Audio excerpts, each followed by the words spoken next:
ये मैंने इसके अंदर 4 कप ये वाले पानी के डाले। अब चूल्हा जलाते हैं। चूल्हा हमारा ऑन हो गया है। तो यूं ही पानी गर्म होता है तो हम इसके अंदर ये मैंने तकरीबन आध पाव मूंग की दाल ली और 4 टेबलस्पून मसूर की दाल ली। इसको साफ़ करके अच्छे से पानी में भगो के रख दिया। मसूर की दाल इसलिए कम डालते हैं ताकि मूंग की दाल का रंगत ना बदल जाए। ये 2 टीस्पून लहसुन अदरक का पेस्ट डालते हैं, 2 टीस्पून सुरख मिर्च, आधा टेबलस्पून हल्दी, 1 टेबलस्पून धनिया पाउडर, ये चला गया। ये 1.5 टीस्पून नमक चला गया। ये डाल के अब इसको मिला देंगे। बस अभी इसके अंदर और कुछ नहीं डालना जब तक ये हमारी दाल गल ना जाए। फिर सीक्रेट मैं आपको बाद में बताऊंगी कि और क्या करना है इसके अंदर। तो ये देखिए हमारी दाल को पकते हुए तकरीबन 15 मिनट हो चुके हैं। पकती हुई दाल में मैं ये हरी मिर्चें 2 अदद हरी मिर्चें डालूंगी। अब ये मेरे पास मक्खन है, 1 टीस्पून मैंने मक्खन का डाला। अब ये इसके अंदर मैं इमली का पल्प डाल रही हूँ। ये इसका सीक्रेट है।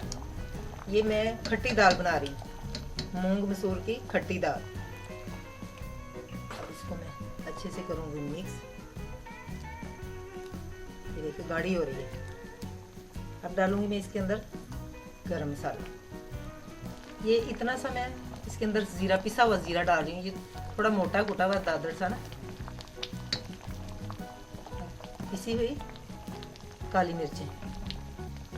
तो इसको मैंने 15 मिनट ऐसे पकाया। अगर आपको जल्दी है, कभी कभार जल्दी होती है कि बंदा कहता है चलो जल्दी जल्दी पक जाए, तो आप कुकर लगा दें। तो ये दाल हमारी तैयार हो चुकी है। अब मैं इसके अंदर ये धनिया डाल रही हूँ। धनिया डाल के इसको मिक्स करते हैं। तो अब मैं चूल्हे को ज़रा बंद करती हूँ। तो अब चलते हैं तड़के की तरफ। ये देखिए, ये मैंने 4 अदद लहसुन और थोड़ा सा प्याज लेके इसको आमलेट की तरह मैंने ना बारीक काट लिया।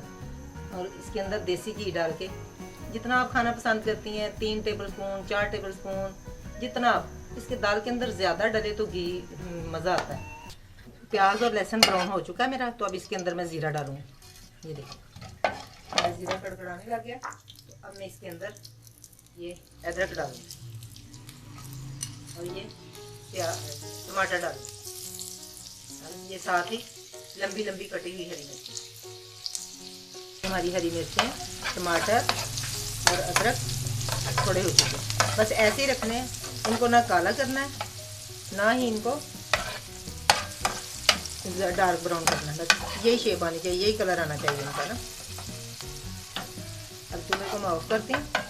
तो ये देखें, अब हमने डिश आउट कर दिया है ये दाल को। तब इसके ऊपर हमने ये तड़का लगा दिया। ये जो थोड़ा तड़का था, थोड़ा मैंने दाल के अंदर भी पकती हुई में डाला। कितना खूबसूरत कलर आया। थोड़ा सा ऊपर गरम मसाला डाल देंगे। तो ये हमारी दाल बिल्कुल तैयार है।